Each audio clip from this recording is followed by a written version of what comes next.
Hi, welcome back to the Koffe Brown Show. And tonight we have a special treat for y'all. I'm your favorite natural goddess, Naturally Dupree. And I am Coach Koffe Brown in the building. Snoop Cliff.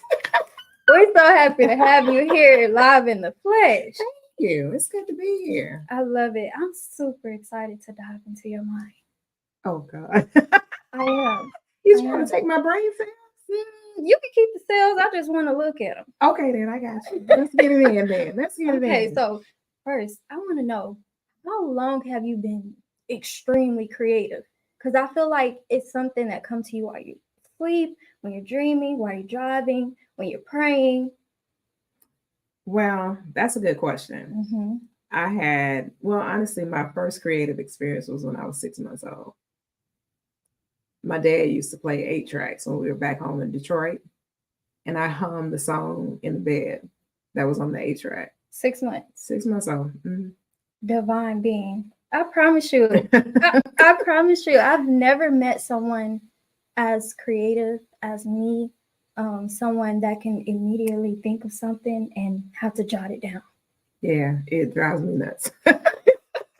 So when was your first actual project when you was like, you know what, I have to start writing?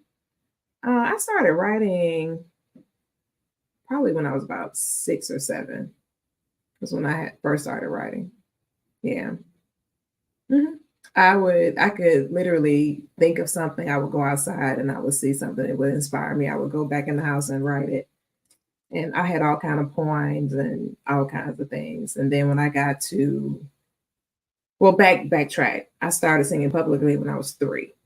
So then from there, all of the rest of the eclectic energy just kind of poured out. And over time, by the time I got to high school, my English teacher discovered that I was really gifted to write, and she would literally make me overly write stuff. I don't appreciate it, but she had me overly writing when I was in school. I was like, why do I have to write something else? After I already got this A, I don't want to write nothing else. And but I appreciate it now that I'm more mature. But yeah, it was a lot growing up. It's like she saw that in you and wanted to nurture it. And now you have published how many books? I don't know. I think about 15, something like that. See, that's what happened. You lose track. Something like that. You lose track. Okay, I do ghostwriting. I support other authors under their particular brand. So a lot of things that I do aren't under my brand. Okay, ghostwriter. Oh, you're really a writer. Oh, absolutely. You're a storyteller. 100%. Yeah, I definitely am a storyteller for sure. I love that. You inspire me because I used to write a lot when I was younger. Mm-hmm. And I kind of got away from that. Mm-hmm. And just watching you on social media, looking at all of the creative things you have done, it inspired me to get back into writing. So out of those projects, which one can you say was the one that forced you to continue? I think, honestly, I would say She Chose Him and Screwed Me, 9 Reasons for Her Decision. That one really messed with me a lot because it was some things within the content that it was some behind the scenes things about me that I had other people expound on, if that makes sense. And that one kind of really messed personal. All of it's very personal. Yeah. Okay. Seriously. But from that one, after that project, did you feel, okay, now I need to take it up a notch? I need to do this project or I need to go there? Yeah, that happened with the men's book. You say you love me, but do you respect me? And I love that book. And that one was hard because, like, you know, even when we went back and we were doing the editing and we were working out everything for that particular project, it was like, wow, do we really respect our men? It was, that question was, it weighed heavy on both men and women. It wasn't just the women that had to address it, but it was the guys who had to address, have I really earned her respect? It was a lot of questions that were answered in that publication. And it was so beautiful because it was so masterful. We had a lot of spiritual writers, and then we had a lot of men coming from a secular perspective. So it just brought the whole man into perspective and the whole reason for the male being and why they yearn and desire that one thing, respect. That's deep. For myself, when I was younger, I didn't understand why a man was so adamant on respect. I'm like, what do you mean respect? Like, it's a no-brainer. What do you mean respect? So when I saw that book, I was like, they went there. Yeah, they went all did the way not in. Hold back. No, they went in. They went in that book, and it yeah, they went in that book. They really did. And I'm excited about them coming back to actually do the live tapings and having those conversations, because, you know, it's one thing to see it in the book, but it's another thing to hear that same man express what it is that he's saying from that particular content. But I'm glad to be here, but I want to get into these other authors on this book. They are a beast. I'm super excited that they're here live, virtually. Can we bring them in? Let's bring them in. Can they come on in? Come on in the building. Yes, they are in the house tonight. So excited. Super excited about the bosses being in the building tonight. It's amazing just to see how these ladies, including yourself, did their thing in this book. Thank you so much. It really was. Yeah, it was amazing. Real dope. I've learned to appreciate all of them. Yes. In their own individual way. Absolutely. It was everything in this book that I learned about them. Yes. It was something that I never expected. So look, I learned more about Monica in this book than I ever knew about her. I was like reading it going, oh man. It's like, oh, it was almost like I was rediscovering friendships. It's one of those kind of books where you sitting down and you hollering at your girlfriend like, man, I didn't know you were rolling like that. You know, so it's really dope. You too. Don't think you're gonna get out of the interview ministry tonight, because you in the seat too, woman. I'm in the seat. Oh, absolutely. So definitely, I'm just excited that you all had an opportunity to really express yourself in this publication. You gave you away, and it's just beautiful to see that. You know, Gracia sees everything before I see it, because she know I got issues. I'm real critical when it comes to content. So Gracia's like, no, ma'am, you're not allowed to see nothing right now. I'm happy. Yeah, I thank God for Gracia, because she gonna give y'all some grace. I'm not giving y'all no grace.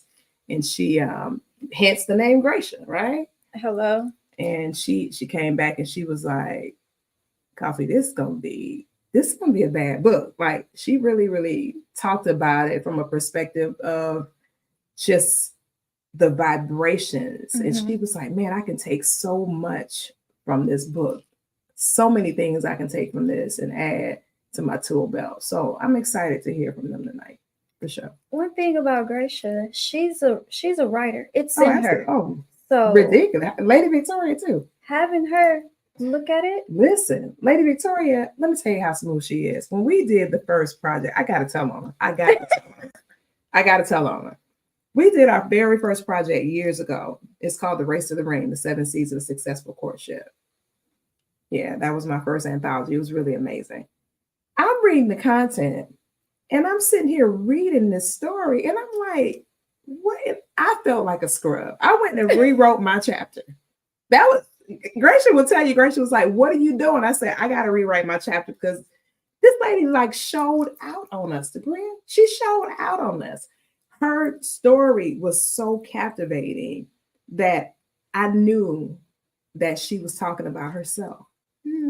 But you wouldn't know it unless you knew know her. Yes. And so it was so masterfully done. And then when we realized, I said, man, this girl got some creative energy.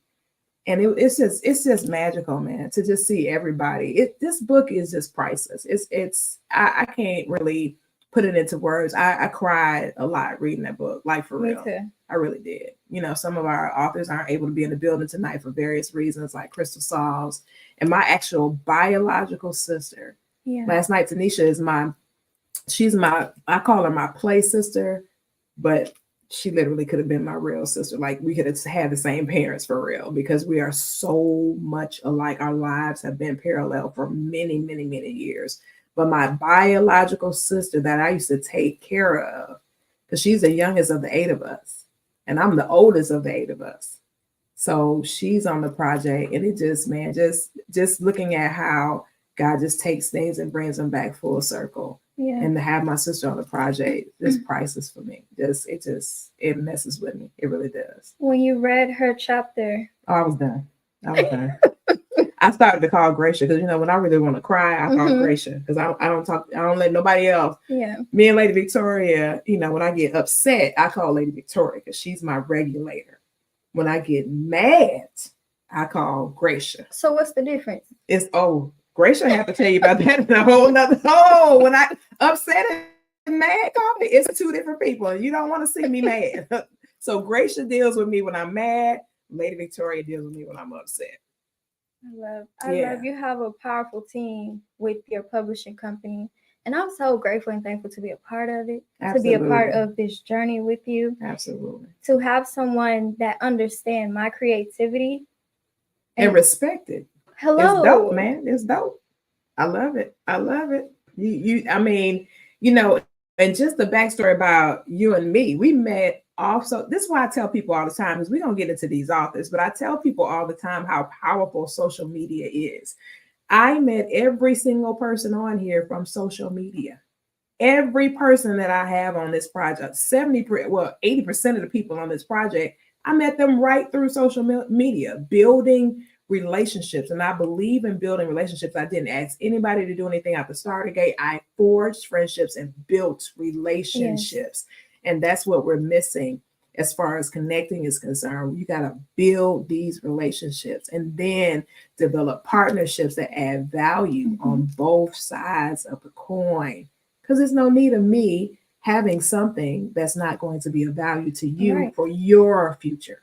Like JJ talked about last night, legacy. Her grandbaby's birthday was yesterday. And I was like, oh man, why you do me like that, JJ? And it was just beautiful just to, you know, hear that story of every single year. The anniversary of this publication is going to be on her grandbaby's birthday. That's amazing. Purpose. Powerful. Powerful. Let's get into these ladies. Snap clap for the bosses in the building. All right, ladies, let's get into it. Who do we have here live in the flesh? Live in the flesh. Come on. We have Lady Victoria. Come now, on. You know you gotta tell them. You know you gotta tell them the intro. Introduce yourselves. Y'all know how we do. We're here to celebrate. We're here to celebrate each other. We're here to celebrate our project. Love on each other. Okay, I will go first then. I am Lady Victoria, and like Koffe said, we've been knowing each other a long time, but we literally met on social media, on her relationship show, through other people. That's how I met her, because I was pretty chatty in the comment section or whatever that topic was on that particular day. But it was juicy. Ooh-wee. It was juicy. It really was. But because of my commenting, she invited me to come on her platform at that time. And I did, and I've been on her platform a few times. So I'm really honored, and I'm really, really grateful to have met Koffe, but I'm even more grateful for the interaction that we have in business and just as friendship, as ladies that know how to have friendship together. So Wow, what else do I want to say about me? I love the projects. Every project that I've worked on with Koffe has been a success. Even the ones that I haven't worked on with her, they have been a success. And I am so elated to be a part of this network of women who look after each other. We take care of each other. We're concerned about each other. So there's so many more things that I could say about the publishing house and about Koffe, but I'm supposed to be introducing myself. So Y'all see Jason Hayes in the comments talking about who all wrote on the men's book. that's all right. Yes. But yes, I am a certified etiquette consultant, and I love working with people in the way of manners, whether it's in business, personal, or in your social environments. I love working with youth. I love working with teenagers. I have a mentorship program where I work with teenagers, building up their self-esteem, helping them to realize who they are, and that their voice matters, that the things that they think about themselves are the things that they will become. So I work in that arena to just help them to see themselves through someone else's eyes. And oftentimes that's how they begin to see themselves, through someone else's eyes. But then coming to the realization that the way they see themselves is the thing that matters the most. So there's a lot more I could say, but I'll leave it there. Awesome. Thank you so much. Monica's You're in the welcome. building. Hi, Be like, whoop Woo, whoop. woo. Hey everybody. Well, I'm Monica Macias. I am, of course, an entrepreneur. I own a Christian apparel and accessories business, boutique online. I'm a Christian social media influencer. So if those of you that don't know me, you can find me over on TikTok. We are growing organically there. It has become an incredible experience. But it has just created just additional connections to Christian life coach, best-selling author, podcaster, all of those, right? And how I met Koffe was I actually came across her in a clubhouse room. And then I followed her onto her boutique and I became a customer. And literally, like I was there every day she went live. And we created this friendship. And she reached out to me when God dropped me in her spirit. And it has evolved and created so many opportunities. I am honored to be connected to not just this project, but every project and everything that we get to do together. And she inspires me. Koffe does a lot. And when you try to balance all of those things, even when in writing this book, creating that balance, how do you do it? And that's what I enjoyed about this project. So I'm not going to share. I want everybody to introduce themselves before we start sharing about our chapters. But it is definitely an honor to be a part of this project. Thank you, Monica. We're so happy to have you here. Okay, Lady There's my Grace. girl, Grace. Hello, everyone. So, for anyone who doesn't know, I'm Gracia Collins Rich. I am when I have to introduce myself, I'm like, it's so many things. Do I need to say everything? So I'm gonna run through really quick. I I am an author, a journalist, historian, an independent scholar. I am an editor. I am also, and none of these are my actual day job.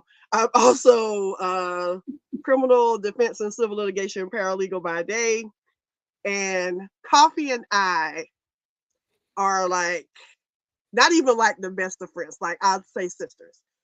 The way I met Koffe was she came to a book signing for a book, another anthology project that I was on with a few other women. And she knew one of the women who was actually on the project. And she came to the book signing and she and I met there and we hit it off immediately. Koffe has one of those personalities that immediately draws you to her. She had made a comment to me about my haircut because my hair was really, really low then, which is a style that I really love. And she and I just started talking from that point on. And then we exchanged information. We found out that our actual birthdays are 2 days apart. in the month. Like her birthday is 11/11, my birthday is 11/13. And she and I just became sisters after that. And the cool thing about Koffe, I remember when the publishing house was just an idea. Because Koffe and I are the type of people who will just talk every day. Like every day. And Koffe has a notebook everywhere she goes. She has one by her bed. And she always tells me when things come to her, if she wakes up, she just writes it down.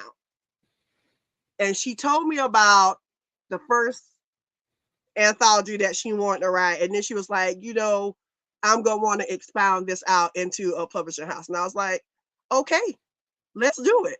And it's been rolling ever since. And through my wonderful sisterhood, friendship, relationship with Koffe is how I met Lady Victoria and also how I met Monica. I'm so happy to be a part of this. Yeah. Yes, the way they just all gave you flowers, you don't change. And we instantly clicked. Yeah. And this is, I was telling somebody the other day, they were like, well, what's this deal with you and Dupree? I said, we never saw each other until now.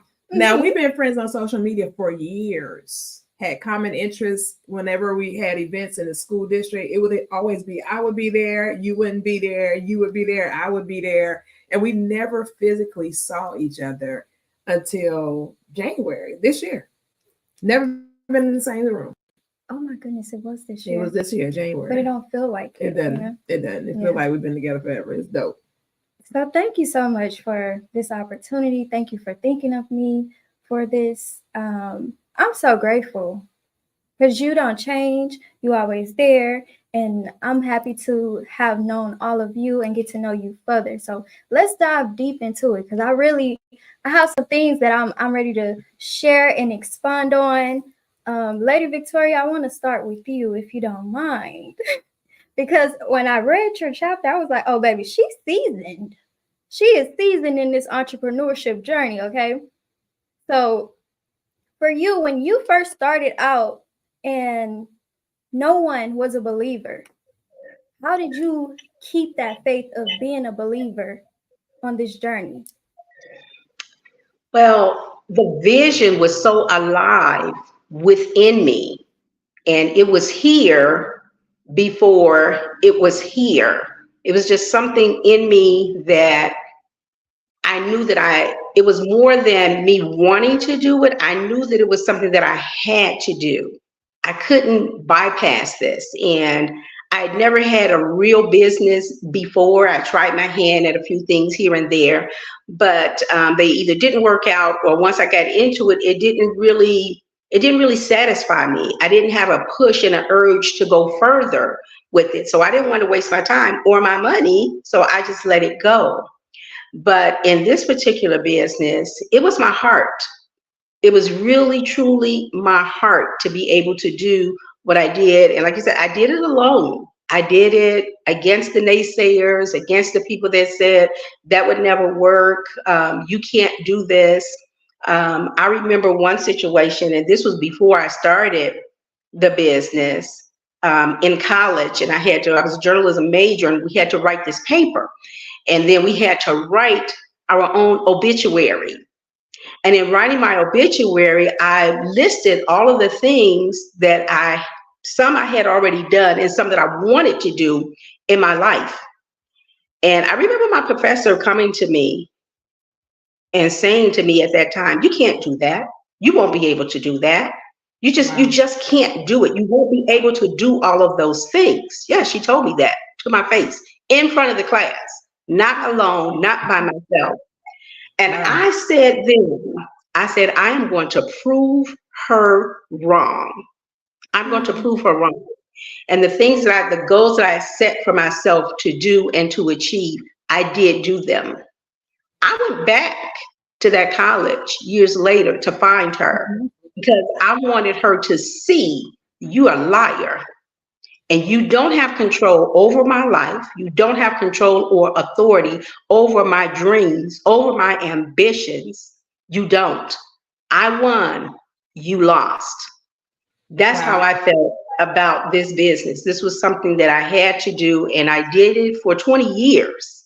And it was my passion. It was my heart. It gave me the opportunity to serve others. It gave me the opportunity to be able to minister to others. It gave me the opportunity to be able to play a part in shaping the lives of very young people, some of them children. And I just did it until it was time to go to the next thing. But when I released it, I was so satisfied because I knew I had come into a place of completion for that project. Wow. It wasn't my own idea, but it was a God-given idea. And I followed every step and I came to completion and I released it when it was time. Wow. But I did it. I did it against the odds. And Your everyone came. Wow. The power of mindset. Yes. The power of mindset. You could have gave up when that professor told you, no, you cannot do this. Just think about the fact that somebody in authority and power to shape someone's mind and tell them that they can't do it. You could have gave up. Mm-hmm. Look to what you believed in. Continued on for 20 plus years. Amazing. Yes. Yes. For sharing. I don't regret a day of it. Thank you so much for sharing. I'm sure it's people out there that's listening or that's going to get the book and they're going to feel, wow, if she stuck to it, if she can do it, even though nobody believed in her, can do it too. I can relate to that because I did it without support. I did it without people believing in me, but I believed in me. Mm-hmm. So thank you for sharing it. I've never heard someone say that their professor told them in front of a class, oh, no, you can't do that. Okay. All righty. So I do want to get into Gracia because when we was working on this project, Gracia really touched me. She touched me in so many ways, spirit, mind. When I tell you, I was like, okay, this lady, I need to get to know her. I need to get to know her. When you read my chapter and we had our conversation, I was like, wow, okay, I'm on the right track. Because remember I told you I was scared about it? Yeah. I do. No? You remember? I do. When I read your chapter, I was like, wow, I can relate to that because it was kind of sort of how I was feeling. I was feeling scared about it. But when you were along your walk of walking into your purpose and you kept meeting resistance, you didn't give up. So expound on that. I want to know when you had this burning passion inside of you and it just was not working out. What made you stick to it? I stick to it because I really think for some of us, life experiences mold us into the people that we become. And for me, I've had a lot of different obstacles in life. So I have become a survivor in all things. So when I have obstacles and when I felt, much like Lady Victoria, my dream of what I knew I could become, when obstacles got in my way, I will be honest, they slow you down. Obstacles will always slow you down. But it's how you choose to deal with the obstacles that give you your outcome. For me, it was just, having that, the attitude to not be defeated. There's so many things that I have had to endure, come through, walk through, stand up to in life. There was no way that I was not going to stand up to my dream. There was no way that I was, not going to press through to make what I knew was for me to happen. There's always a survival instinct in all of us, even if we don't know it. Sometimes we have to go through things to get through things. Mm-hmm. If you get what I'm saying. So for me, that has just always been a thing. I believe in going through, even if it's hard, because, you know, there's that saying, which I know is kind of cliche, but very true. You know, nothing worth having is easy. You're going to have to do the hard stuff. When it came to my vision, you know, as I said in my chapter, without giving too much away, when something didn't work for me, instead of just throwing everything in the trash, you know, sometimes you have to get up, regroup, restart, and try it again. It's never, I won't say never. For some people, it may work the first time, but that is a low, you know, probability. For most of us, it takes more than one time. And I feel like, you know, as women, sometimes we get discouraged when it doesn't happen the first time or the second time, maybe even the third time. But if you know that it's something that you want, you will go through whatever it takes to get. And that's one of the things that I really want people to get from my chapter. Keep going, because you never know, the day that you stop, tomorrow could be the day for your breakthrough. Keep going. That's good. One last question before we even touch on something else. Did you have anyone to pull you up when you face one of your hardest obstacles or struggles? Did anyone pull you up, lift you up, and tell you it's going to be okay, you're going to be able to persevere? For me, lots of times I had to make a way on my own. I'm a person who actually lost both of my parents when they were really young. So I didn't have that parental guidance to go through. You know, I'm also someone who, after 20 years, am now a divorced person. So I didn't have my husband to turn to. Sometimes you only have God and yourself. And trust me, God is enough. Yes. Amen. But, you know, like I said before, you are going to have to put in the work, because at the end of the day, you are who you're going to have to depend on. You are who you're going to have to rely on. Absolutely. I have 4 children who are relying on me. So on top of my own wants and dreams, I have children that I have to look out for. Children that I have to make sure are taken care of.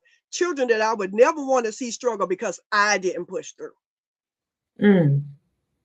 So that you couldn't was give my up. reason. Yeah. That was my reason. Beautiful. Before we move forward, I want to let all the viewers know today is the last day you could go ahead and purchase your ebook for 99 cents, but you can always at any time go ahead and purchase the hard copy through your favorite author. So you know I have to get back to you, right? Let's get to you. Wait, no. We have to get back to you because you've been doing this and you've been helping a lot of people share their story, helping them get their creative juices flowing. When it came to your publishing company, have you ever met that resistance where you thought, okay, this is probably going to be the end of this? Honestly, this whole project, this whole situation, you know, This one? yes, it was. I don't even know how to explain it. But I was kind of projecting for the future some things, and I literally launched another company. It's a whole lot of things that are happening behind the scenes of this book, but I was like, man, I almost said I'm getting ready to refund everybody their money and I'm done. It was the pressure, dealing with my adopted mom passing away. You know, it was crazy. It was a lot. Found myself hospitalized for a short term. Challenge that I was facing medically, unexpectedly. It was just so many different things.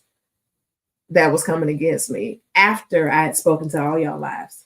Like literally. Yeah. Literally, I spoken to all y'all's lives, and then bam, here comes these grave attacks against my life. It was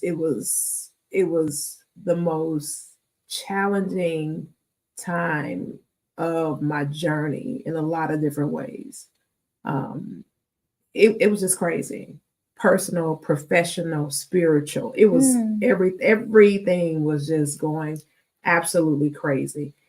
However, throughout the whole process, even though I had that thought of saying, oh, maybe I'll just let it go, I was at peace. And that was the first time in my life I've been that peaceful. Even through the chaos, even through the calamity, even through all the opposition, all the crazy stuff that was happening, I was just like literally like, okay, what else can fall apart? Is there anything else that can go wrong? Is there another text I'm gonna get? Am I gonna get cussed out again? All right, I'm not usually on the receiving end of dramatics, however, but I'm on drama.com ministries. What in the hell that is going on in here? But I learned and I rediscovered the one thing that matters the most is that if God's for you, doesn't matter who's against you. It really don't matter. Absolutely. So I went through an identity theft. Somebody stole my identity, robbed me about $50,000. It was just crazy stuff. Hacked my social media. My phones were hacked. It was crazy. I was like, what in the hell is going on with this? But what I came to realize is that when you look at where you're supposed to go, you have to understand that there has to be an opposition to prove that you're worthy of where you say you're heading. It's got to be the proof before you receive the promise. So it's so crazy how that works. You're like, oh, I got to prove to you that I'm worthy to receive this promise, which I know that I'm worthy of, but it's got to be some proof. And I think with the proof comes the actual humility. It keeps you a base. It keeps you on your face. It keeps you constantly saying thank you and in position of gratitude.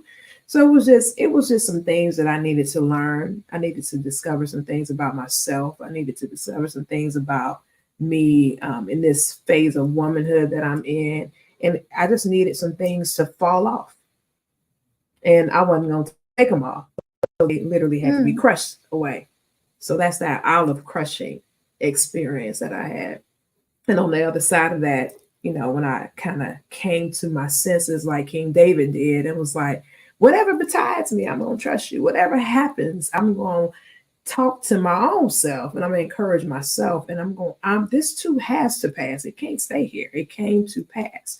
So I had to learn and relearn and kind of tap into that educator energy and say, I gave you all the tools. I had to think like I tell my students. I always get silent when they get ready to get tested. They always ask me, Ms. Brown, can you tell me this and that? I don't tell them anything. I just point to the board and say, information is right there. Take the test. And that's what God was doing with me. He was like, information is right there. Take the test. Pass the test. And that's what it was all about, because that wilderness experience, nobody wants to be in the wilderness for 40 years. Nobody in their right mind, a lucid person does not want to be trapped in that for 40 years. For sure. So I was like, I'm going through this, whatever this is, I'm going all the way on the other side because I don't have time for this to keep showing up. Because what happens is it gets worse and worse and harder and harder and worse and worse. So I was like, I need to go through this now. And it was a character building time for me. It really was. Thank you for sharing that. I'm sure that's your breakthrough moment. Oh, absolutely. Okay, let's get into it. Well, let's get into Monica first. And then we're going to come on back to you. All righty then. Yes, let's get into Monica. That's the TikTok queen, seriously. I hear. I'm serious. That chick is she's doing a thing built on TikTok. her whole brand. Yeah, she on that TikTok church. She got a whole ministry on TikTok. We need you to talk about that. Facts. So yeah, I jumped on over to TikTok just to try it. I originally got on TikTok to promote my podcast, and it's evolved.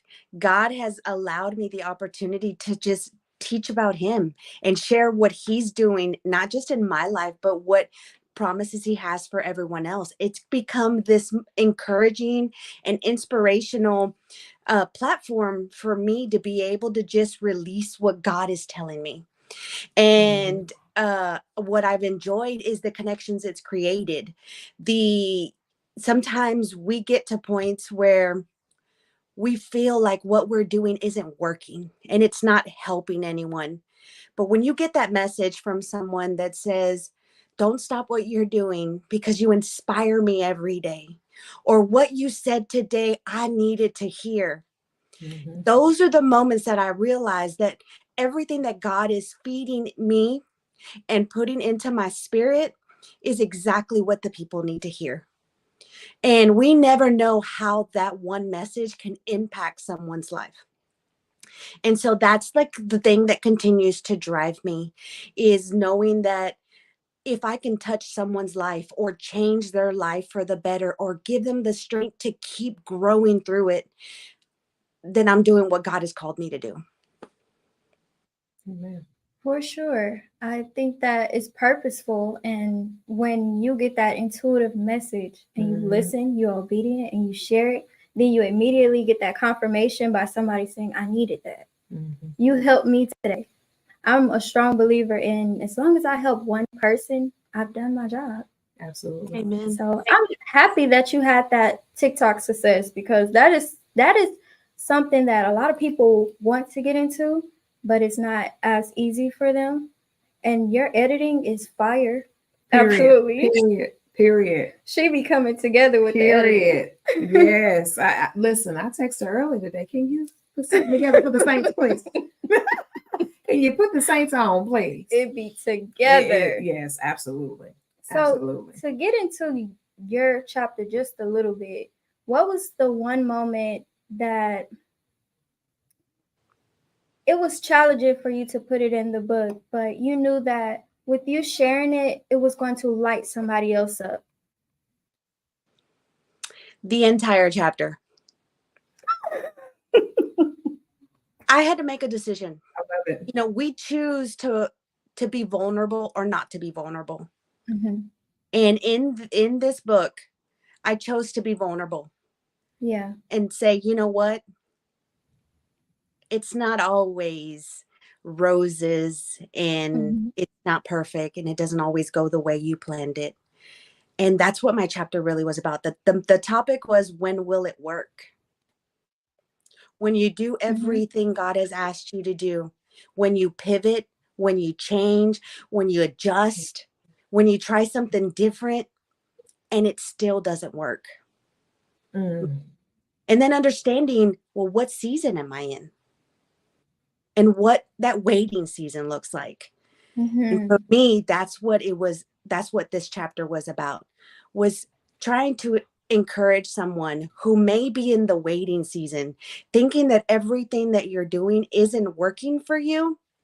What is it how did it get me through it? How am I growing through it? How do I stay on path? And the one thing that continues to push me is my faith. And if there's one thing that I spoke about, is that.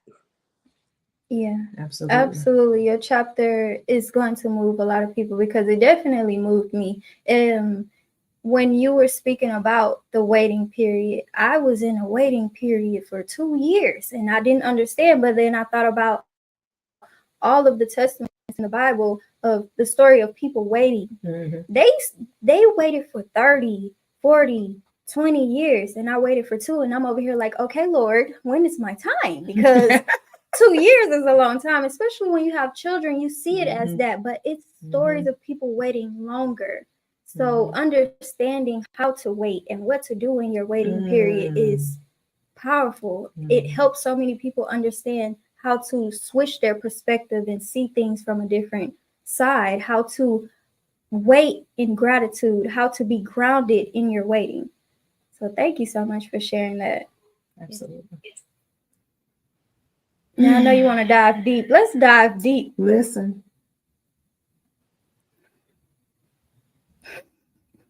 First of all, I have to say thank everybody, our new PR firm, when they put the chapters in position, I was sitting there and I was just like, they were like, what do you think? And it was funny because when I gave them my ideas, it was the same as what they projected. And I was like, it will flow so amazing if we just, and they were like, that's exactly how we had it laid out. So when they turned their paper over, it was just like my paper. And I was sitting there saying, yeah, this is what I'm talking about. And, I just, as I was reading it, the one thing that is harmonious throughout of it is that everybody here is an overcomer. Mm-hmm.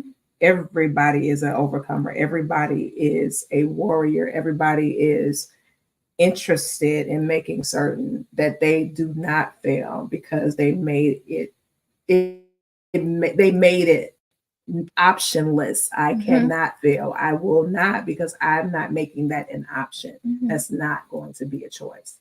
And so in your chapter, you shared a lot, a whole lot, and you packaged it into this compartmentalization to where you got to literally unpack your chapter to really grasp the full totality of the message.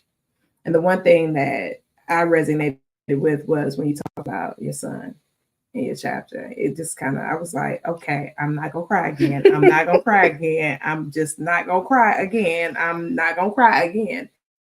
I can totally relate to that. My son was born with bilateral club feet.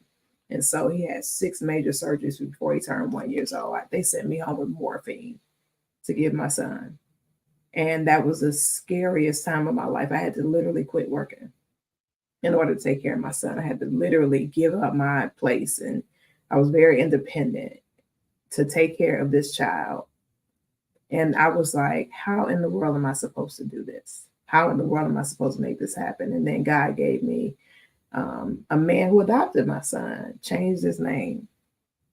And God does really interesting things with us, So I just applaud you for everything that you're doing. And now you're literally setting that course for your children to win in life by homeschooling them, which is not even heard of very much anymore, that people will put all of that energy in it while you're building a brand, while you're building a business, while you're pouring into a whole community of women.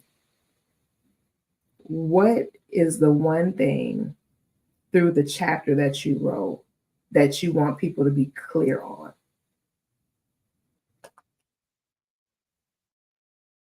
I don't want to be vague with my answer because I feel like we all can relate to not giving up, but really paying attention and understanding what God is showing you when he's calling you to your purpose. Because I kept trying, and in the beginning, it was for me to take care of my children. Like I shared with the ladies last night, entrepreneurship chose me. I did not choose entrepreneurship. I was a great employee. I was fine with being an employee. I was, because I was great. But God had me accumulate all of those skills to prepare me for my purpose, to help me understand how to be in leadership and also how to be a helpmate, how to help others and build a community. I'm really big on community building, and that's one of the reasons why I love our relationship, because you're really big on friendship and building community. So when it comes to pulling one thing from my chapter, I just want someone to understand that you have to understand what God is calling you to do. So unplug from the outside and plug into your spiritual being. Understand that sometimes you have to turn down the noise outside of you and turn up the volume inside of you. That's good. Yeah. That's good. Turn up the volume on the inside. Wow. I had so much chaos, people telling me, oh, you should do this or you should do that. And my path was just different. And it was something that nobody have seen. So me doing things differently, it caused me to question myself a lot, because people telling me that I need to do it this way, I need to do it that way, or why are you doing this, why are you doing that? And God was showing me different things, but I wasn't trusting all that God was showing me.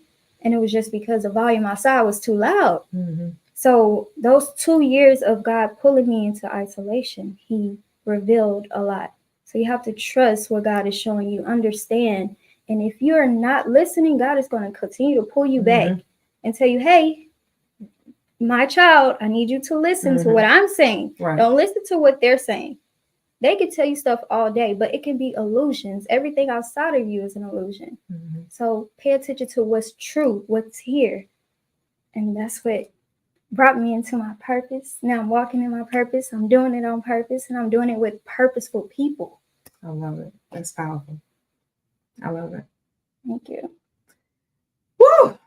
Listen. You think we should tell them what happened today? You think we should go ahead and tell them? I think it's time. We should tell them. They waited long tell enough. These people what happened. They need to know. They need to know. Y'all should know. Y'all want to know? Y'all want to know? Yes. Congratulations, bosses. You all are international bestsellers, and you actually on the bestsellers list in every single category. You all did that. Congratulations to you. I'm so excited for you. You guys are amazing and fantastic. Technically, you actually became international bestsellers within 1 hour of the project dropping. 1 hour. 1 hour, which is a record for our company. So to God be all the glory. That's the first time in history for our brand that we actually became international bestsellers in 1 flat hour. 1 flat hour. So congratulations to each and every one of you. So excited for you guys and everything that's going to happen as a result of this. So listen, everybody, I'm going to give you some instructions and some guidance because that's what an educator does. Do it in your anchor voice. In my news anchor voice? Well, good evening, everybody. It is Coach P. Koffe Brown coming to you directly from Houston, Texas, and excited to be in the studio with Japriya Williams on this evening, who has emceed our project. Listen, you want to go over to Amazon.com right now, grab your 99-cent ebook, and then turn around and grab a paperback and go to your favorite author and have them to put their Jane Doe on that book for you. Or if you want to be a little bit more sassy, go directly to your favorite author and actually get it from them to ship it to you at the introductory price just for tonight of $21.97 only through your favorite author. This is your favorite news anchor coming to you from Houston, Texas, Coach P. Koffe Brown, getting ready to sign off. But in the meantime and in between time, know that you are purpose-filled and destined for greatness. I love it. That was off the cuff. Thank you, ladies, so much for joining us. I wish everyone so much greatness from this project. Thank you for having me. Thank you all for joining us live, all of the guests, for the love, the support. Yes. And we're signing off. And we're excited, y'all. So definitely get in those comments. The authors will be putting their information directly in the comments as soon as we're off the live for you all to be able to connect with them directly. Support these women. They did a fantastic job with this publication, and you do not want to miss an opportunity to be able to get with these bosses, honey, about the babes and the business, period. God bless you guys, and we will see you again on another edition of the P. Koffe Brown Show. God bless, grace, peace, and supernatural freedom, healing, and deliverance to each and every one of you. Good night, everybody. Peace.